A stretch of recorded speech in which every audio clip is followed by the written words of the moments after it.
Shalom, shalom, selamat pagi Indonesia dan selamat sore menjelang malam bagi negara-negara di Amerika dan sekitarnya. Bersama kami Renungan Pagi Sema Adonai pada hari ini Rabu 13 September 2023. Mari saudara-saudariku, sebelum kita memulai aktivitas kita, mari kita bersatu di dalam doa.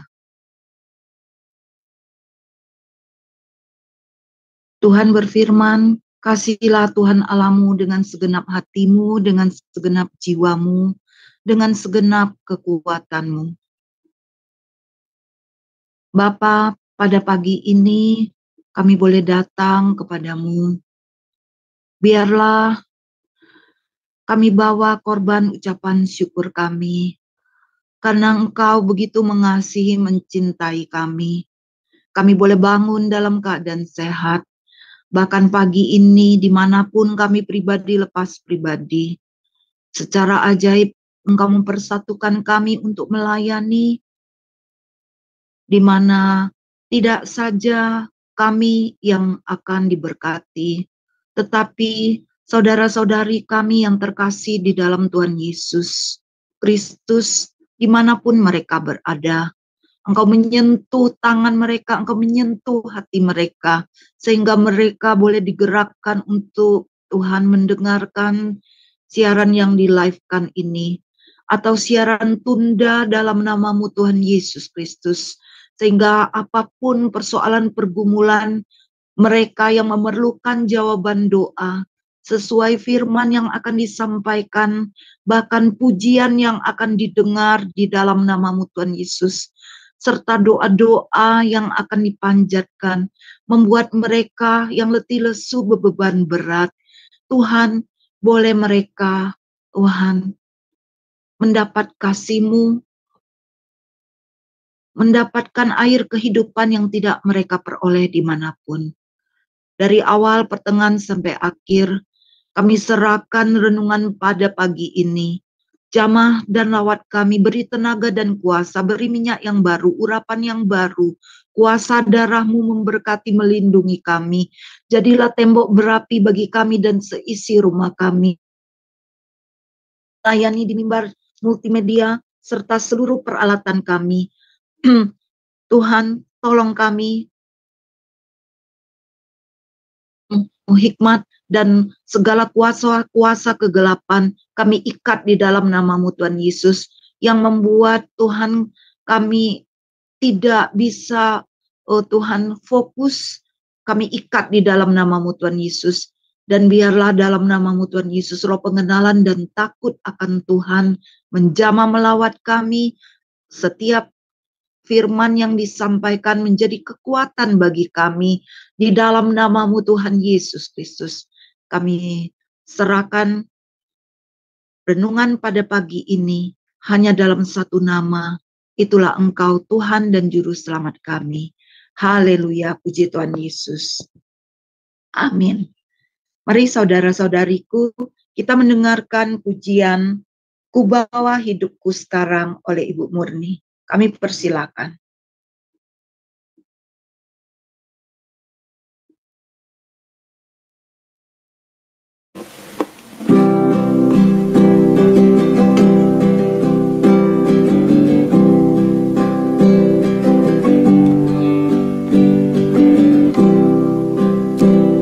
Ku bawa hidupku sekarang ke tempat kudus-Mu, Tuhan.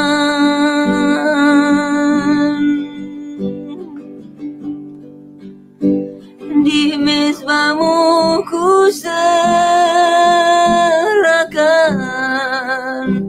seluruh hidupku.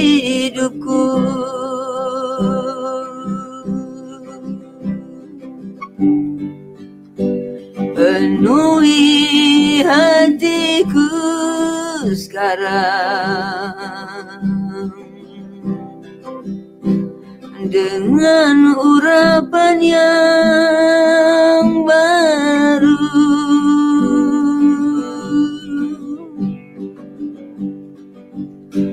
agar aku lebih lagi mendengar suaramu.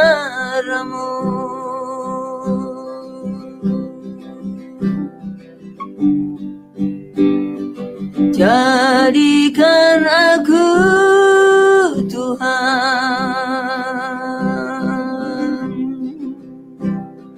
rumah doamu,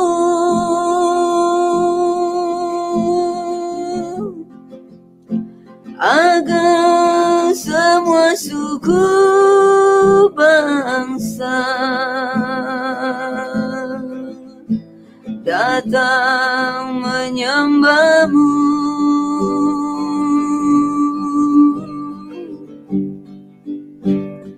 Jadikan aku Tuhan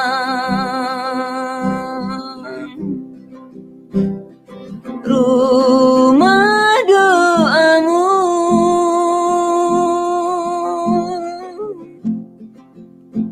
agar semua suku bangsa datang menyembahmu.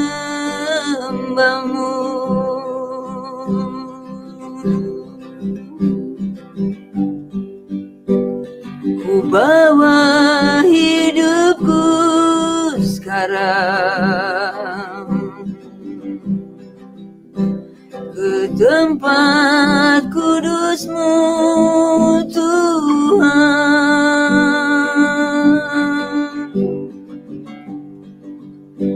Di mezbah-Mu ku serahkan seluruh hidupku.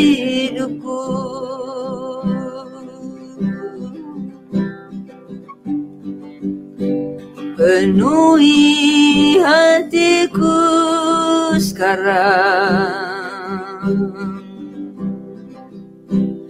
dengan urapan yang baru,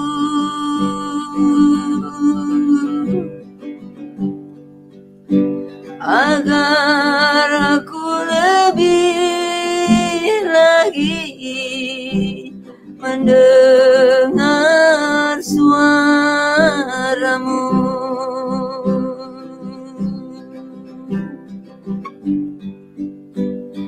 Jadikan aku Tuhan rumah doamu,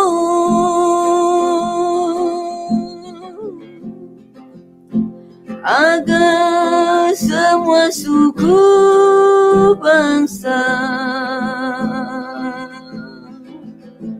datang menyembah-Mu.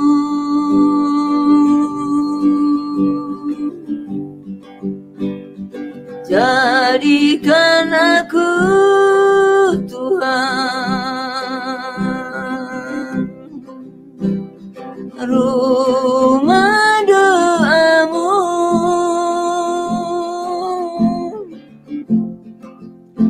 agar semua suku bangsa datang menyembah-Mu.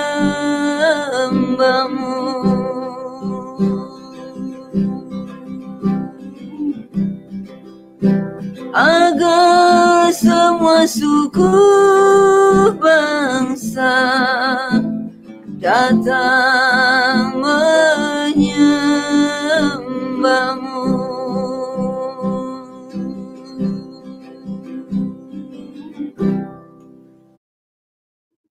Ya, biarkanlah Tuhan pujian tadi menjadikan sebagai doa bagi kita pribadi lepas pribadi dimanapun kita berada. Dunia boleh goncang, kita mendengar bahwa apa yang terjadi di Maroko, begitu banyak korban jiwa, di mana-mana di seluruh dunia mengalami goncangan. Tapi percayalah, ketika kita menerima Dia dan menjadikan Dia Raja dalam kehidupan kita, bahkan tubuh kita yang adalah bait kudusnya menjadi kekuatan ketika kita berada dimanapun. Kita tidak akan takut karena Tuhanlah yang menjadikan Raja dalam hidup kita.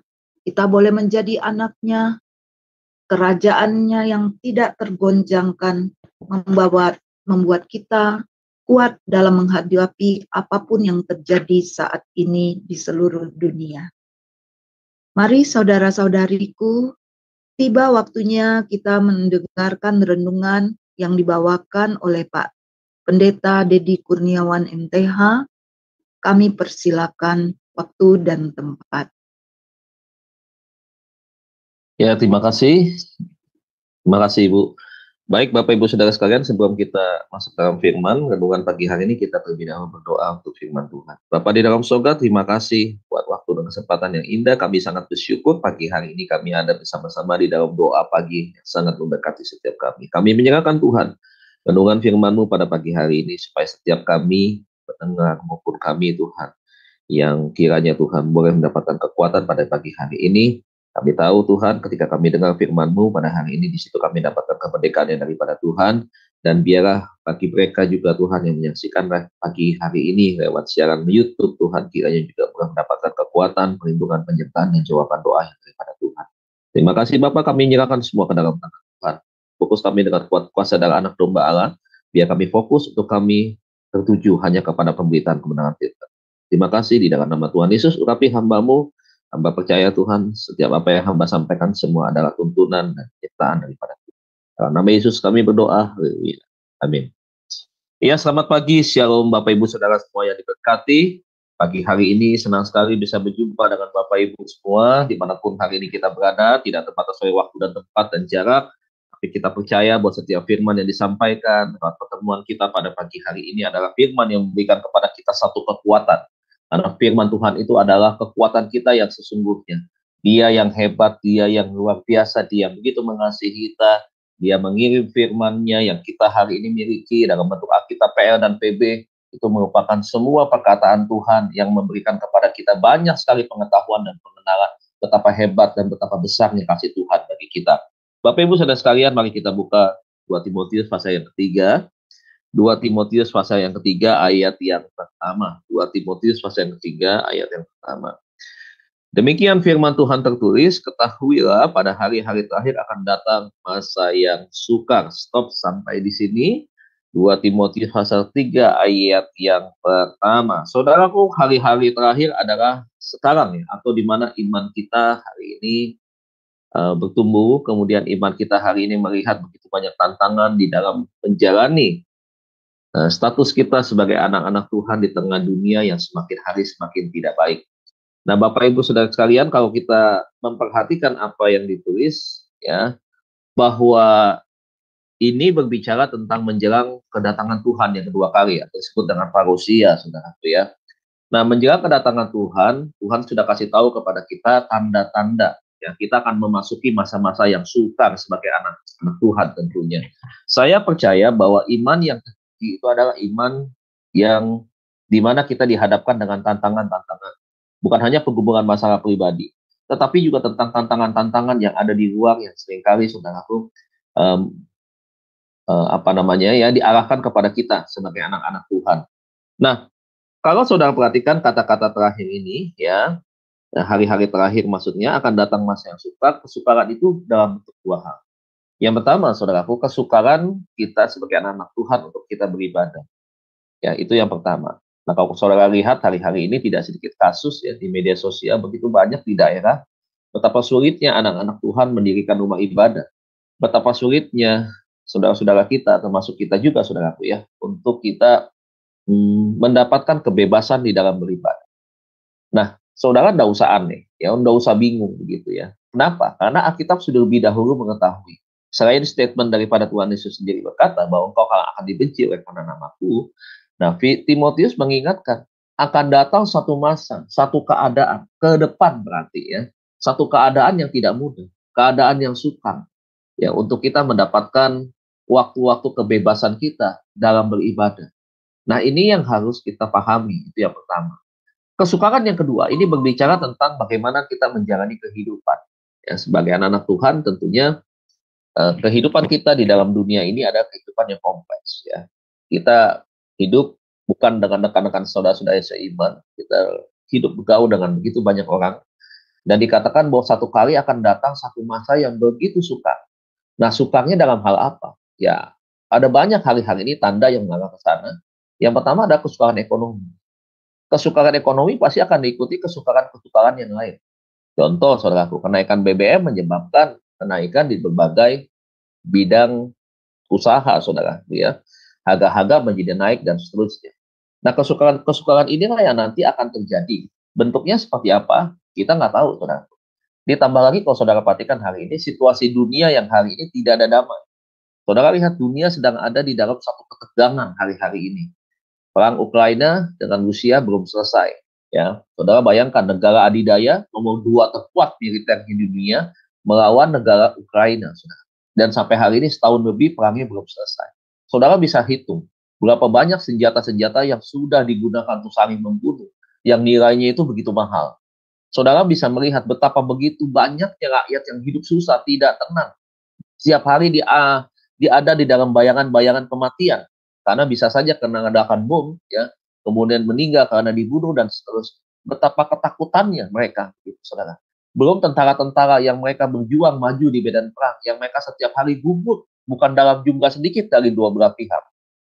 Yang saudara perhatikan hari ini adalah sebelum kita membahas lebih lanjut, ya, ketegangan ini sudah memuncak kepada dunia. Kelompok BRICS ada, pesaing NATO sekarang sudah mulai muncul. Negara-negara superpower hari ini sedang membuat senjata pemusnah massal yang sangat luar biasa. Rusia punya Satan 2. Amerika sedang mengembangkan juga satu senjata yang bisa mengimbangi dingin. Coba lihat saudaraku, sekutu-sekutunya juga demikian.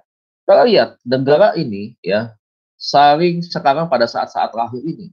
Itu mereka sedang bagaimana ketegangan itu sedang begitu kuat. Ya, ini bukan satu hal yang tidak mungkin satu kali terjadi satu ledakan peperangan yang melibatkan skala yang besar. Nah, posisi kita sebagai anak Tuhan tentunya supaya kita kuat, kita tenang, ya, jangan sampai kita akhirnya putus asa. Kenapa? Karena banyak hari-hari ini kita menyikapi dan melihat satu keadaan yang sukar, membuat anak-anak Tuhan itu putus asa, membuat anak-anak Tuhan itu frustrasi, membuat anak-anak Tuhan itu artinya mengalami kelemahan-kelemahan yang secara tiba-tiba muncul, misalkan kelemahan dalam hal apa? Kelemahan di dalam kerutinan beribadah, ya, kemudian juga dalam hal semangat untuk melayani Tuhan, itu bisa menjadi sesuatu yang muncul. Nah, makanya hari ini kita belajar bahwa Tuhan sudah mengingatkan kita semua supaya kita tetap kuat apapun keadaan kondisi, baik ada di negara kita maupun kondisi dunia, supaya kita tetap tenang. Kita tetap mengendalikan hidup kita, percaya bahwa hanya di dalam Tuhan saja kita mendapatkan kekuatan untuk kita menghadapi segala situasi tekanan yang begitu besar. Saudara, kalau kita melihat sekarang hari-hari ini, kesukaran di bidang ekonomi, ya, beberapa tahun yang lalu ketika Wapres Yusuf Kala menjelang periode dia menjadi wakil presiden, satu kali kan Indonesia diperkirakan kan akan mengalami satu kebangkrutan. Dia berkata bahwa nggak usah perlu takut, gitu. Patokannya adalah lihat Tanah Abang. Kalau Tanah Abang itu masih antri, masih begitu sibuk, begitu ya. Artinya transaksi penjualan itu sekian begitu banyak uangnya, dan itu setiap hari perputarannya, dia bilang nggak usah takut, Indonesia aman. Nah, saudara bisa putar balik itu ya. Pernyataan beliau ya ketika beliau menjadi wapres pada waktu itu. Setelah beliau beberapa tahun tidak jadi wapres, ini kan waktu berjalan. Apa yang saudara lihat hari ini dengan Tanah Abang? Kalau saudara lihat hari ini, berita-berita di Jakarta khususnya adalah menyoroti soal Tanah Abang. Tanah Abang begitu sepi, saudaraku. Begitu sepi. Dulu di Tanah Abang itu adalah tempat yang paling macet, saudara. Menempuh sekian 1 kilometer saja, itu butuh waktu yang cukup lama. karena di pinggir jalan orang berdagang, belum yang di dalam proyeknya, ya. Itu daerah Tanah Abang, itu daerah yang begitu betul-betul menjadi pusat sentral perdagangan dan menjadi satu tempat yang ramai sekali. Tapi kalau saudara lihat hari-hari ini mereka menjerit, ya. Tanah Abang yang dulu tempatnya 1 meter kios ini saja udah harga miliaran, saudara. Tapi lihat hari ini, mereka menjerit, pembeli tidak ada, kosong, saudara. Saudara lihat, tanda-tanda ini mulai melihat. Itu dari satu sisi, peredaran perputaran uang, ekonomi, daya beli lesu. Bayangkan, saudara. Yang kedua, saudaraku, tingkat pengangguran yang semakin tinggi. Di Tangerang ada pabrik sepatu yang terbesar, saudara. Harus angkat kaki, harus tutup. Dia sudah mengurangi karyawan. Kalau nggak salah berapa ribu karyawan harus di PHK, harus di stop. Ini menjelang-jelang semester kedua nih. Dan akan tutup total kemungkinan di akhir tahun ini. Coba situasi menjelang pemilu, ya kemudian hari ini begitu banyak orang yang di PHK. Saudara, kita bisa bayangkan apa yang akan terjadi dengan hal-hal yang nampak akan ke depan. Ya, kemudian apa lagi yang banyak? Perusahaan-perusahaan lain juga banyak tutup. Ya, banyak tutup. Kemudian krisis pangan yang sudah mulai kelihatan. Ya, dunia sekarang sedang memperhitungkan. Ya, beberapa waktu yang lalu FAO sempat memperhitungkan ledakan penduduk yang begitu jumlahnya besar, tidak sebanding dengan persediaan makanan yang ada. Ke depan kalau nggak diantisipasi, saudara, ini bisa menyebabkan, waduh, ini repot nih. Ya, negara Indonesia negara yang bagus, yang subur ya, lahan yang begitu luas. Makanya kalau negara kita menjadi satu titik yang diincar oleh dunia, saya berpikir itu memang sesuatu hal yang wajar dunia memperebutkan Indonesia. Karena Indonesia masih punya lahan yang begitu luas, yang sangat mencukupi untuk kebutuhan negaranya sendiri. Makanya ada satu statement ketika kalau Indonesia diembargo, Indonesia tenang. Kenapa? Rakyatnya nggak mungkin kelaparan. Apa yang tidak ada di Indonesia? Begitu. Nah, waktu orang mau ngomong begitu, saya mengingatkan kepada teman-teman, ayo doakan Indonesia. Kita harus bangga dan bersyukur, pertama kita punya Tuhan yang hebat, yang luar biasa, yang menempatkan kita di Indonesia sebagai garam dan terang. Itu yang pertama. Yang kedua, kita bersyukur untuk Indonesia dengan alam, kekayaan alam yang begitu melimpah, dengan sumber-sumber bahan makanan yang begitu sangat luar biasa, banyaknya jenis ragamnya, buah-buahan dan seterusnya, tanah yang subur. Ya, Kus bilang lempar tongkat itu akhirnya jadi tanaman, ya. Tongkat kayu jadi tanaman, singkong maksudnya, saudara, itu begitu mudah untuk ditanam dan seterusnya. Saudara, hari-hari ini beberapa sahabat saya dari komunitas yang lain sedang memberikan sebuah tempat pelatihan untuk pelatihan yang disebut dengan Lumbung Yusuf, ya, di mana melatih untuk datangnya satu masa yang sukar, jemaat Tuhan sudah terlatih untuk mereka mandiri. Saudara lihat menjelang kedatangan Tuhan, pada masa antikris kita tidak bisa jual dan beli. Ya, kalau kita mau terima cap itu, berarti ya otomatis kita akan menjadi pengikut antikris dan otomatis kita tidak akan dapat tempat di dalam kerajaan surga. Singkatnya begitu, ya. Ya, kita sudah menyangkal Tuhan begitu. Nah, mereka sedang mempersiapkan sebuah tempat pelatihan di sana. Tanam sayur-sayuran, melatih ini, pelihara ayam, pelihara ikan. Ikan nanti korelasinya dengan apa? Kalau ayam misalkan kotorannya berkaitan dengan ikan lele misalkan, itu dilatih supaya apa?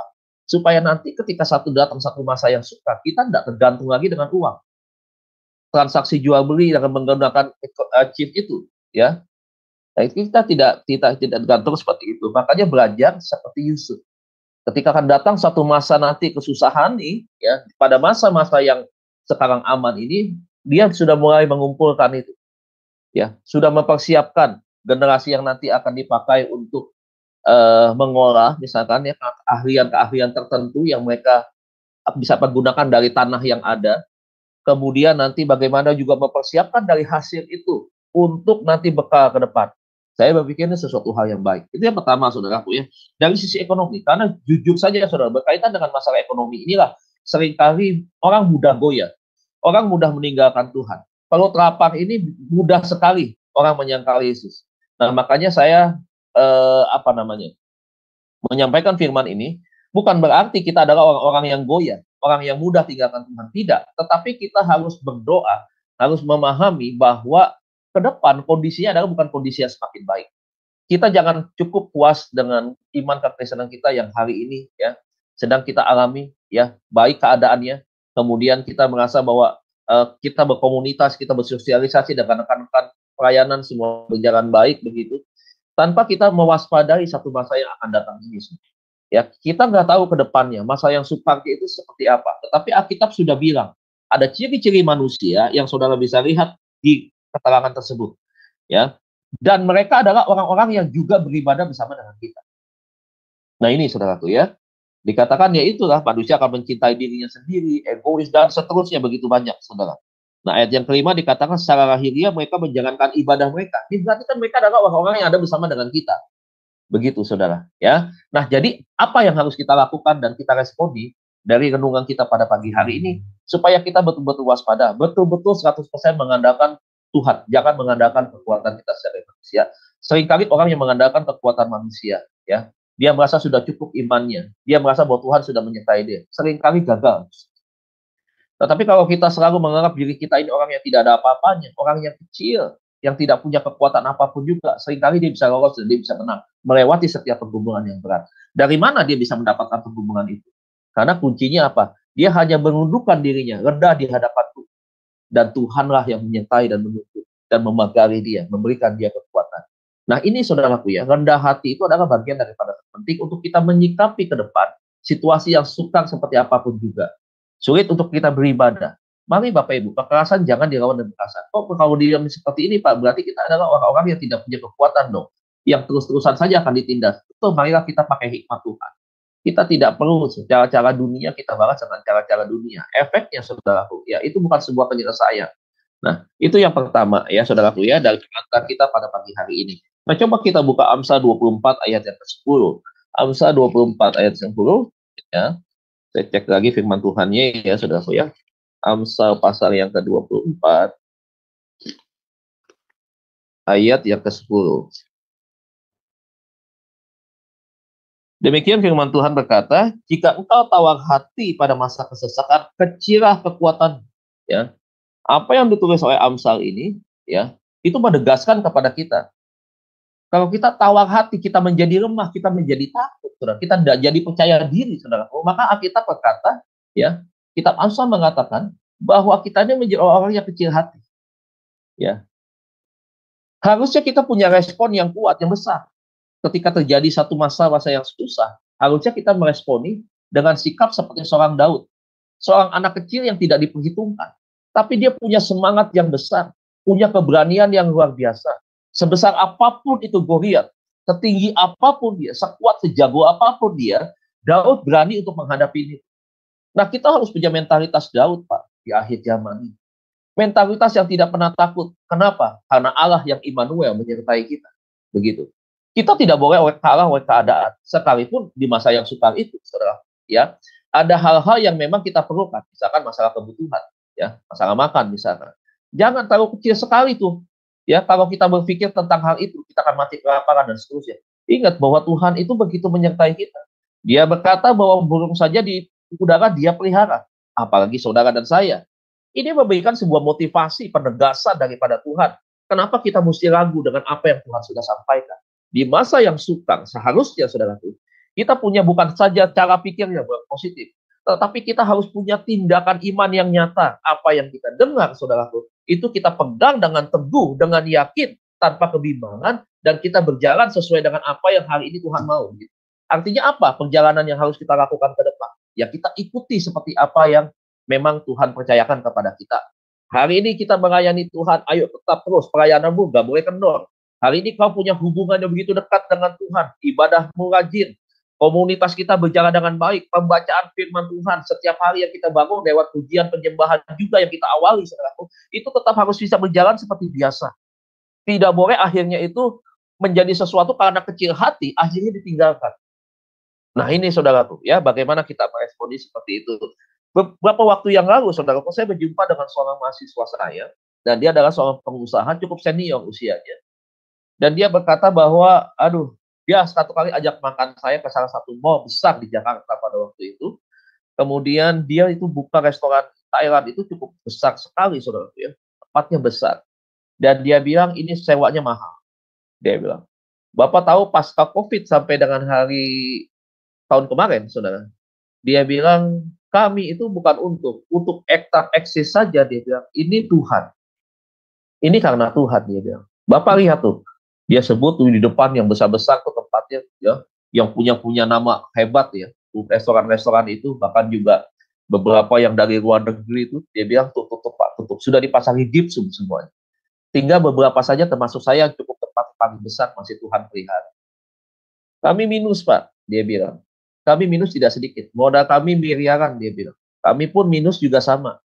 Kami dari karyawan 27, sekarang 39, dia bilang. 39. Tapi saya juga nggak pernah mengerti. Secara manusia saya bilang, tinggal tunggu waktu. Tutup, tutup, tutup. Tapi saya bilang, tidak mungkin tutup kalau Tuhan, kalau saya masih hidup benar di hadapan Tuhan. Saya masih mengikuti cara-cara yang Tuhan mau. Dan saya yakin bahwa Tuhan hari ini masih bersama dengan saya. Usaha ini tidak akan tutup. Lihat ini, perkataan iman keluar dari mulutnya dia. Saudara tahu apa yang terjadi? Ya, tempat ini masih tetap terus berjalan. Dia bilang, Pak, kami sudah rugi 3M. Tapi buat kami tidak masalah. Rugi 3M ini adalah bagian daripada proses. Kami yakin, ya, satu kali kami akan menuai, dia bilang. Nah, apa yang terjadi? Terus dia jalani usaha ini. Dia jangan tekun. Dia tetap tidak mengurangi. Ya, dia tidak hanya berpikir fokus, aduh, rugi, hilang duit, rugi, hilang duit, rugi, hilang duit. Tidak. Yang dia tetap pertahankan adalah apa? Fokusnya dia kepada Tuhan. Dia pikir mau habis dah duit dah, biarin dah habis. Daripada ya artinya imannya dia begitu. Ya, daripada imannya dia yang jatuh, turun, merosot gitu, kemudian pada ujungnya kecewa tinggalkan Tuhan gitu. Dan dia belajar saudara menyikapi satu persoalan, ya, satu keadaan situasi ekonomi khususnya ketika di masa Covid itu dengan perspektif iman di dalam Tuhan. Nah, makanya saudara sampai hari ini, wih luar biasa. Masih ada tuh. Coba 2020 Covid, hari ini kita masuk di semester kedua di 2023. Usahanya tetap eksis. Dan sekarang ramai, saudara. Karyawan ada mulai pertambahan. Waktu dilihat seperti itu, dia hanya berkata, sama seperti soal prajurit yang ketika Yesus disalib, kemudian ketika Yesus mati, semua tanda-tanda itu kelihatan, dan murid itu dan prajurit itu berkata, sungguh benar, ini dia adalah anak Allah. Pernyataan yang sama, itu keluar, hampir-hampir mirip lah ya, keluar dari mulutnya dia dan berkata, memang Tuhan itu dahsyat, ajaib, luar biasa. Dia tidak berkata-kata, tetapi dia menyatakan cara kerjanya dia.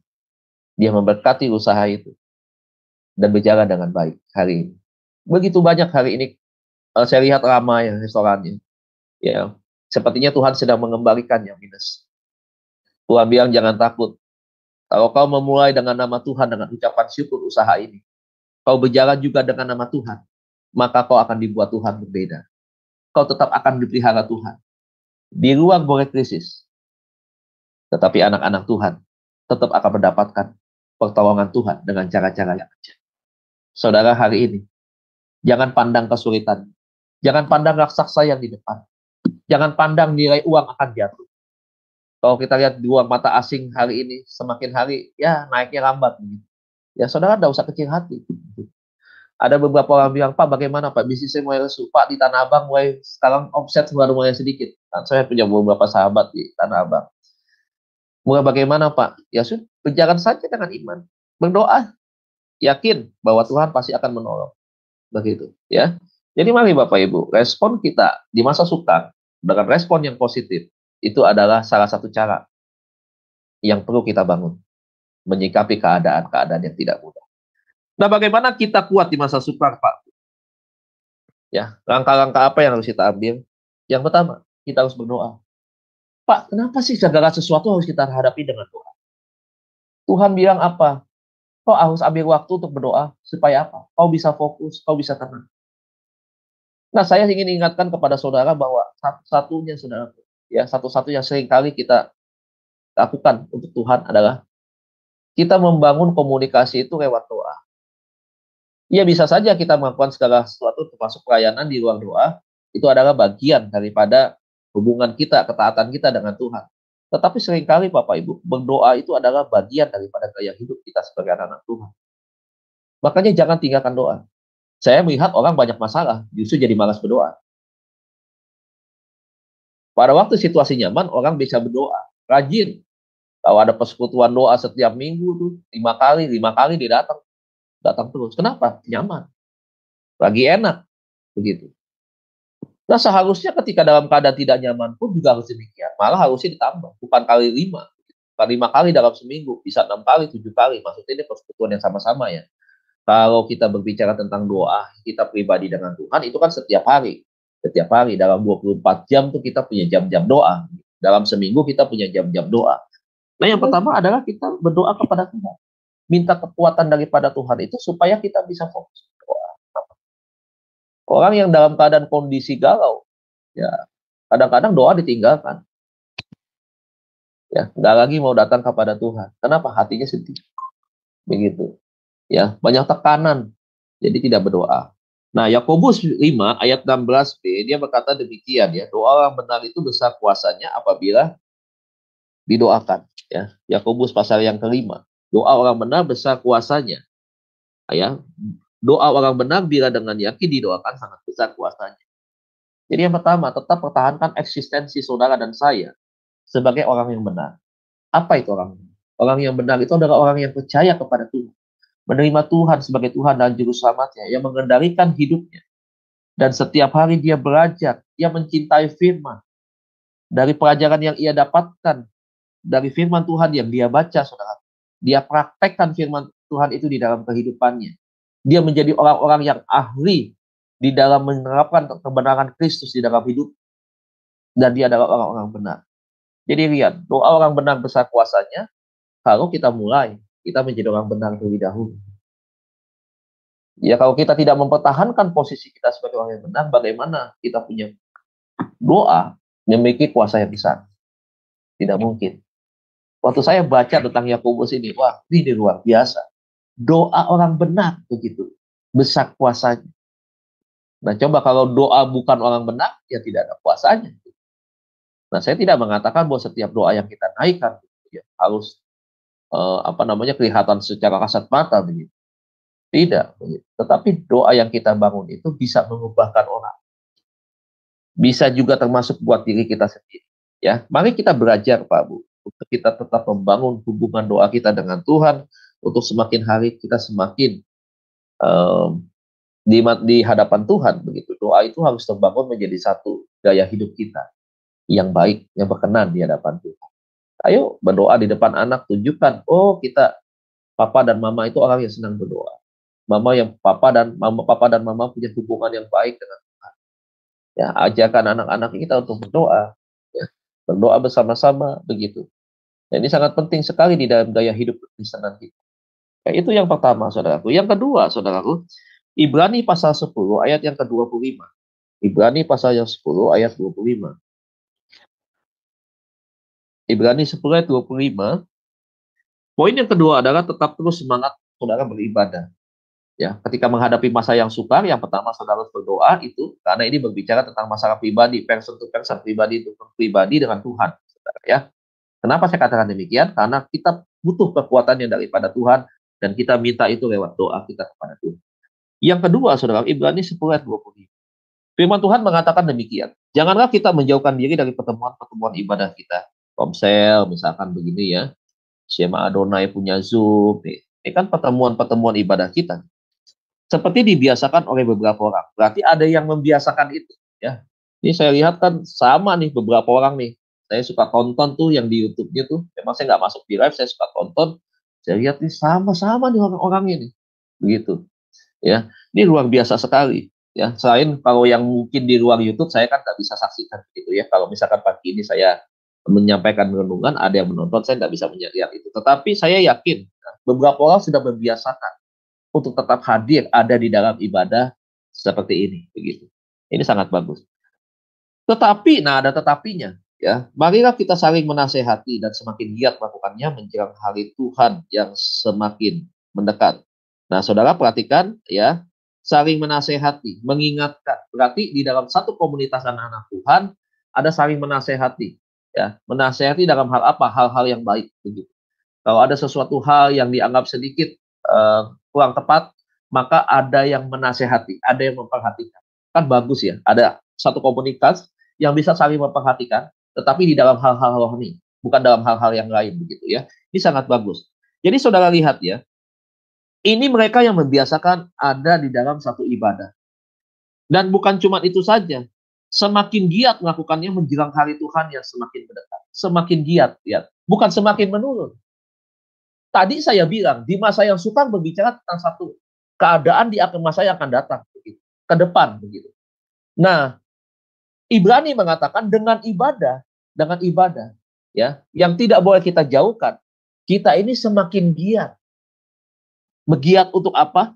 Untuk melakukan ibadah tersebut menjelang hari Tuhan yang semakin. Saudara, apa keuntungannya? Keuntungannya banyak. Saudara, ketika kita ada di dalam kan skema Adonai ini kan sangat bagus. Saya lihat banyak pengajar-pengajar memang kompeten sekali di bidangnya. Kemudian kita setiap hari belajar. Kita mendapatkan begitu banyak pengetahuan, pengenalan firman Tuhan ya, yang sudah digali oleh hamba-hambanya, kemudian disampaikan kepada kita dan kita belajar. Saya belajar dan kita semua belajar. Lihat, dan kita semakin giat melakukannya. Buat siapa? Pertama buat kita, yang kedua buat Tuhan. Begitu. Supaya apa?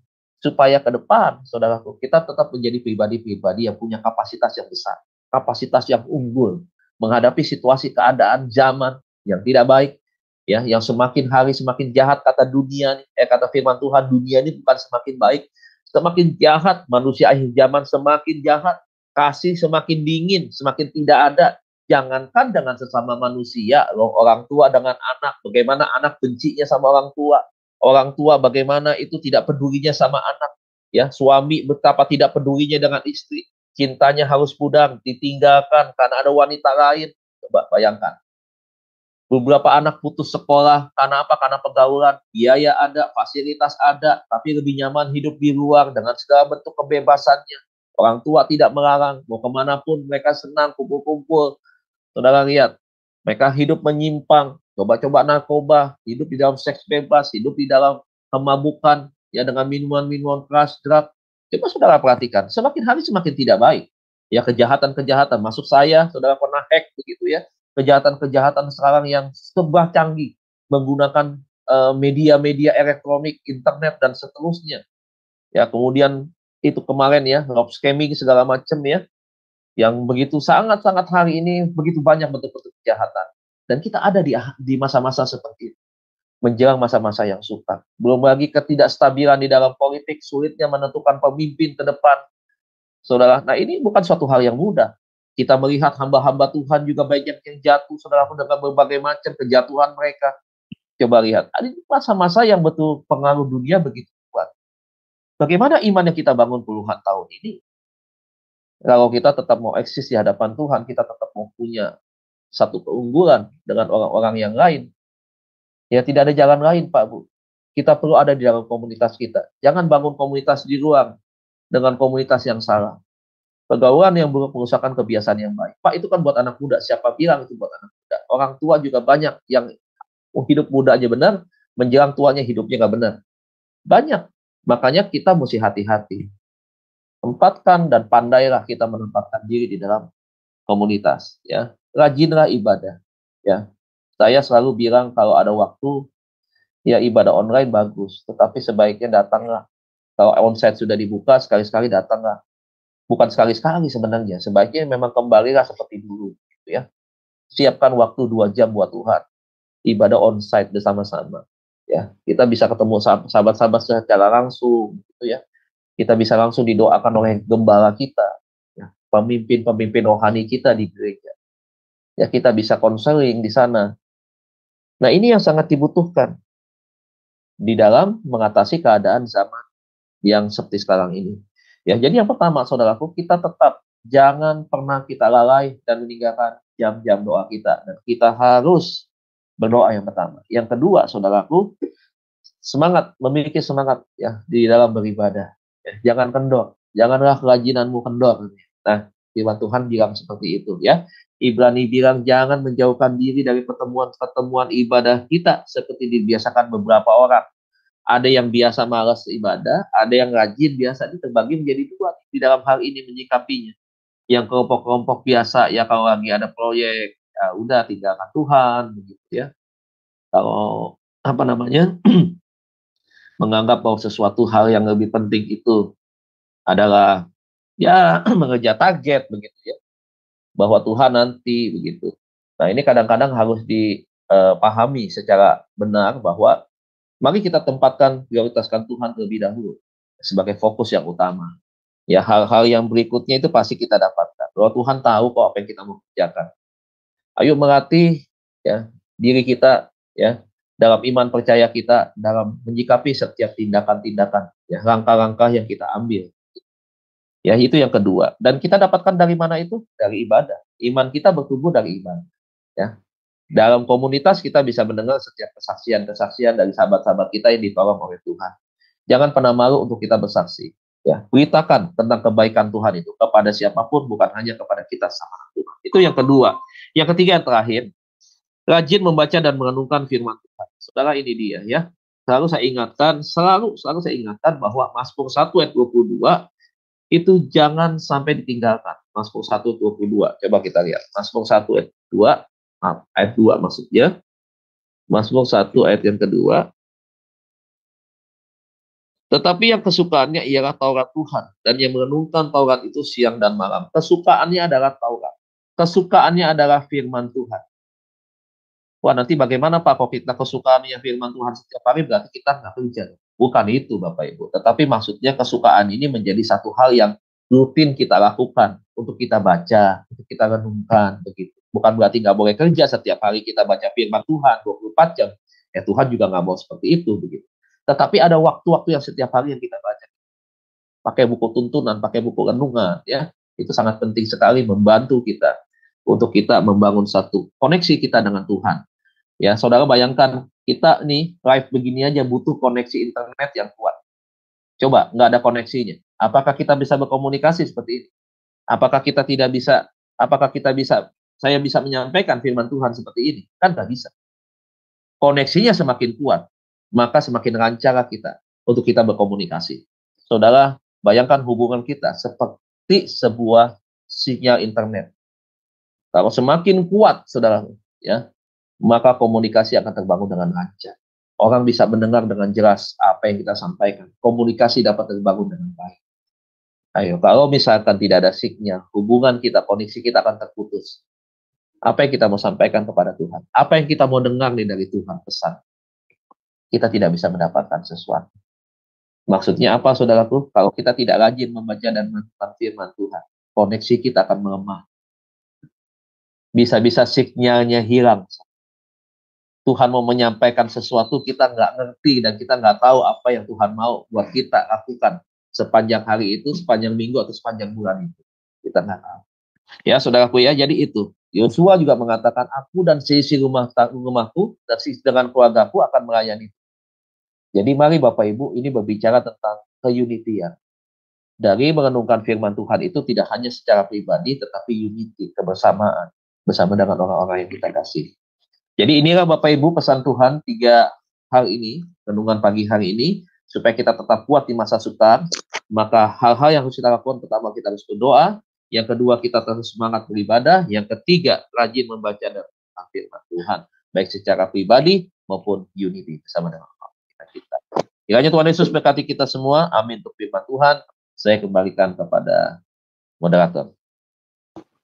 Terima kasih Pak Dedi yang mengingatkan kita apapun yang terjadi saat ini, kita harus tetap kuat dengan berdoa, persekutuan dengan teman-teman dalam beribadah, onsite. Jangan kita tidak mengerjakan, kita harus melakukan dan kita rajin membaca firman agar apapun yang terjadi saat ini, kita kuat di dalam Tuhan. Bapak, Ibu yang terkasih di dalam Tuhan Yesus, mari kita mau berdoa atas kebenaran firman Tuhan ini. Bapa kami yang di surga, dikuduskanlah namamu, datanglah kerajaan-Mu, jadilah kehendak-Mu, di bumi seperti di surga. Berilah kami pada hari ini makanan kami yang secukupnya, dan ampunilah kami akan kesalahan kami, seperti kami juga mengampuni orang yang bersalah kepada kami. Dan janganlah membawa kami ke dalam pencobaan, tetapi lepaskanlah kami dari yang jahat. Karena Engkaulah yang mempunyai kerajaan dan kuasa dan kemuliaan, sampai selama-lamanya. Amin. Bapa, firman-Mu begitu dahsyat bagi kami. Kami tahu ketika kami datang tersungkur kepadamu, Ketika kami mengandalkan Engkau, tidak ada yang tidak bisa diselesaikan oleh Tuhan. Ketika kami membaca firman-Mu, firman-Mu menguatkan kami. Berkati hamba-Mu, Pak Dedi, yang sudah membagikan kebenaran firman Tuhan ini. Biarlah hikmat kebijaksanaan Kau tambahkan. Engkau perluas pelayanan hamba-Mu ini dalam nama-Mu Tuhan Yesus. Engkau berkati dari utara, selatan, barat, timur, pusat. Segala kebutuhan hamba-Mu ini dengan seisi rumahnya.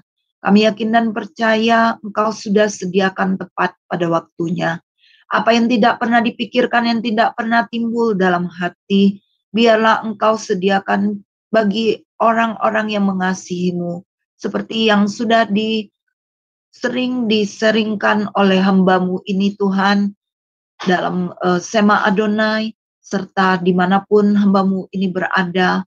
Kami yakin dan percaya apa yang ditabur di firman, di dalam roh, kami yakin dan percaya hamba-Mu juga akan menuai berkat-berkat yang sudah ditabur untuk Tuhan semakin memperlebar pelayanan hamba-Mu ini.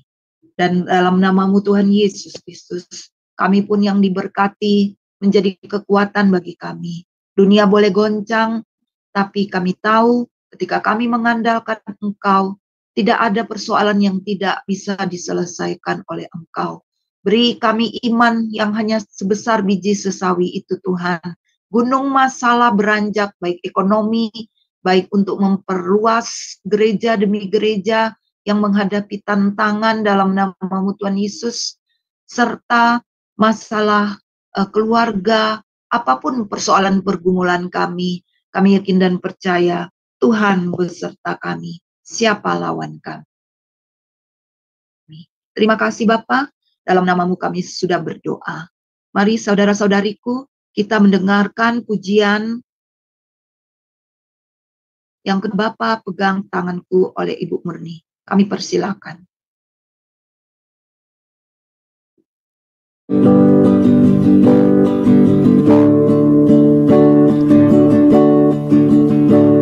Bapa pegang tanganku, Bapa ku rindu selalu berada dekatmu, melihat senyummu. Bapa, ku mengasihimu.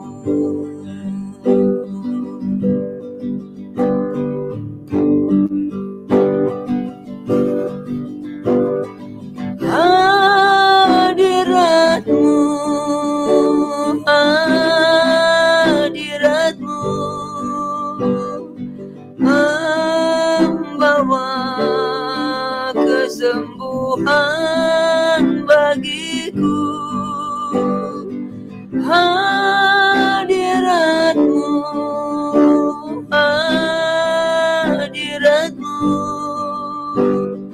membawa kesembuhan.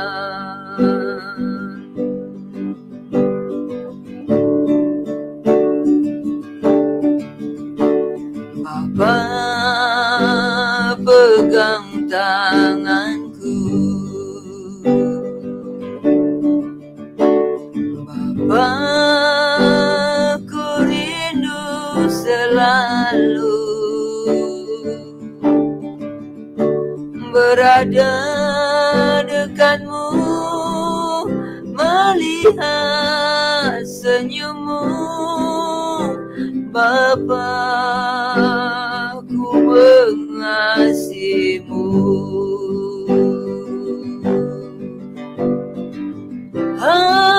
Hadiratmu, hadiratmu membawa kesembuhan bagiku. Hadiratmu, hadiratmu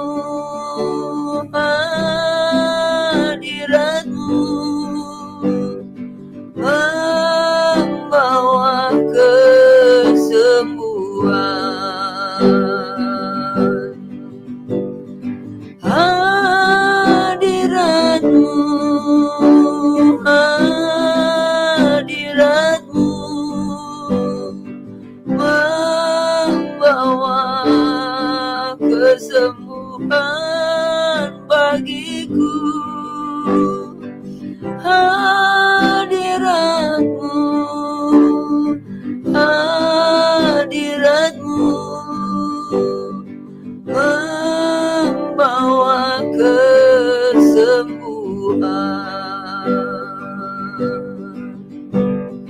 membawa kesembuhan.